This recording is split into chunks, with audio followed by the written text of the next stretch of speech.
जय हिंद दोस्तों। तो जैसा कि यूरोपियन यूनियन के लीडर और जेलेंस्की व्हाइट हाउस में ट्रंप से मिलने पहुंचे ताकि ट्रंप को इस बात पर राजी किया जाए कि यूक्रेन को वो नाटो में शामिल कर दें, पर ट्रंप ने यहां यूक्रेन को नाटो में शामिल होने से साफ मना कर दिया, बल्कि ये तक भी कह दिया कि यूएस किसी भी तरह से अपने सैनिक यूक्रेन में नहीं उतारेगा।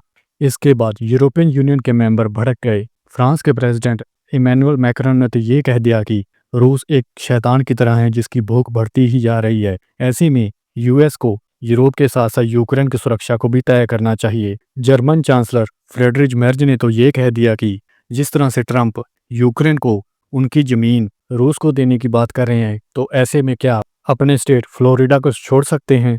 यानी कि जहां पर जर्मन चांसलर का ये कहना था कि यूएस को कैसा लगेगा कि अगर उनकी जमीन पर कोई कब्जा कर ले और यूएस को वो जमीन छोड़नी पड़े। ऐसे में वो कैसे कह सकते हैं कि यूक्रेन को उनकी जमीन रशिया को दे देनी चाहिए। ट्रंप का यह मानना है कि वो एक बिजनेसमैन बंदे हैं और वो डील में ज़्यादा विश्वास रखते हैं। तो यहाँ पर जेलेंस्की और पूरे का पूरे यूरोप का ट्रंप ने पोपट बना दिया। ट्रंप ने ये कहा कि वो अपने सैनिक भी यूक्रेन की सुरक्षा के लिए यूक्रेन में नहीं उतारेंगे और उल्टा अपने 100 बिलियन के हथियार यूरोप के जरिए यूक्रेन को बेच दिए। यानी यहाँ पर पैसे यूरोप देगा और वो हथियार सीधा यूक्रेन में पहुंचेंगे और यूएस इस वॉर के जरिए पैसा ही पैसा कमाएगा। वहीं यूरोप अब यूक्रेन की हवाई सुरक्षा के लिए रोमानिया में F-35 फाइटर जेट को तैनात करने की तैयारियां कर रहा है। वहीं खबरें ये भी आ रही हैं कि यूरोप के 10 देश अपनी सेना यूक्रेन में उतारना चाहते हैं। अब ये 10 देश कौन से हैं, इसके ऊपर सस्पेंस बना हुआ है। ताज़ा हाल ये है कि रशिया का एक ड्रोन पोलैंड की सीमा में जा गिरा, जिसके बाद पोलैंड ने यूक्रेन से अपने हाथ पीछे खींच लिए और ये कह दिया कि यूक्रेन वॉर में उनको कुछ भी लेना देना नहीं, वो यहाँ पर पोलैंड की सुरक्षा को पहले तय करेंगे। वहीं हंगरी और स्लोवाकिया जैसे देश भी यूक्रेन से पीछे हट रहे हैं। उनका कहना है कि वो इस मामले में न्यूट्रल रहना चाहते हैं और वो यूक्रेन को दी जाने वाली एड के खिलाफ भी हैं। उनका कहना है कि उनके देशों की इकॉनमी इतनी ज़्यादा स्ट्रांग नहीं है कि वो यूक्रेन को एड के नाम का पैसा दे सकें। यानी अब अंदर से यूरोपियन यूनियन खुद ही टूटना शुरू हो चुका है।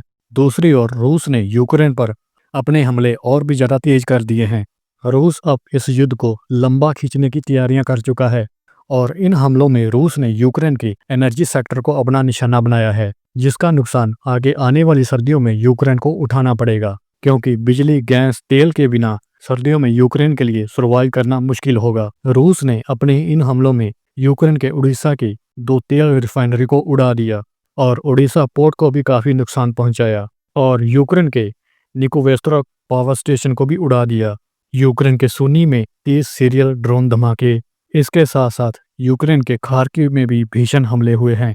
अगर यही हार रहा तो यूक्रेन को रशिया के सामने पूरी तरह से सरेंडर करना पड़ेगा। इसके जवाब में यूक्रेन ने भी रूस के पावर स्टेशन को अपना निशाना बनाया। रशिया से यूरोप की ओर जाने वाली एक गैस पाइपलाइन को यूक्रेन ने उड़ा दिया, जिसके चलते आने वाली सर्दियों में यूरोप के लिए भी काफ़ी ज़्यादा मुश्किलें पैदा होने वाली हैं, क्योंकि बिना गैस के यूरोप में लोगों का रहना बहुत ज़्यादा मुश्किल हो जाएगा, खासकर सर्दियों में। यहाँ पर यूक्रेन की स्ट्रेटजी ये है कि वो यूरोप पर दबाव बनाकर उसे इस युद्ध में खींचे।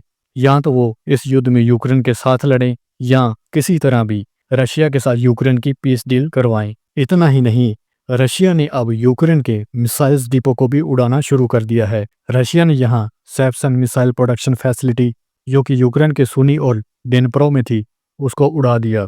ये मिसाइल प्रोडक्शन फैसिलिटी जर्मनी के द्वारा फंड की जाती थी, जिसे HRIM-2 के नाम से भी जाना जाता है। यहाँ पर जर्मनी को 5 बिलियन यूरो का नुकसान हुआ। रशिया का यहाँ ये कहना है कि अगर यूक्रेन के साथ रशिया सीज फायर कर लेता है तो वो इसी सीज फायर के अंतराल में यूरोप अपने हथियार यूक्रेन में जमा करने शुरू कर देगा और सीज फायर खत्म होने के बाद वो इन्हीं हथियारों का इस्तेमाल रशिया के ऊपर करेगा। तो यहाँ पर यूरोप और यूएस यूक्रेन की सुरक्षा को तो तय कर रहे हैं, मगर यहाँ रशिया की सुरक्षा कौन तय करेगा? बात तो यहाँ रशिया की भी सही है।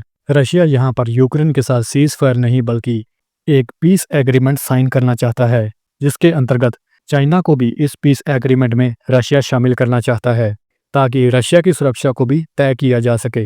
वहीं रशिया का ये कहना है कि ना तो यूक्रेन नाटो में जाएगा और ना ही नाटो के सैनिक यूक्रेन में उतरेंगे।